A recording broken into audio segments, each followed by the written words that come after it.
Transcom group Faraz নামে cinema নির্মাণে ভারতে অন্তত ৭৩ কোটি টাকা পাচার করেছে। ২০২০ এবং ২১ সালে এই অর্থ পাচার করা হয়।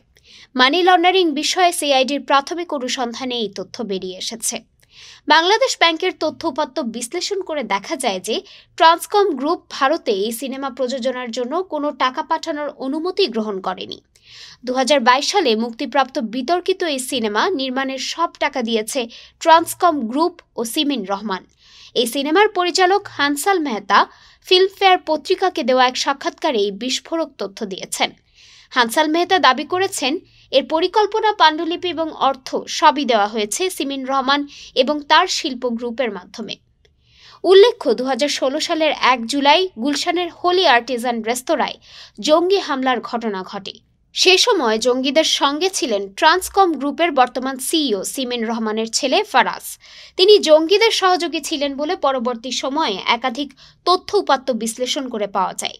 কিন্তু ঘটনার পরপরই ট্রান্সকম গ্রুপের সিমিন রহমান তার ছেলেকে নিয়ে শুরু করেন সাজানো নাটক।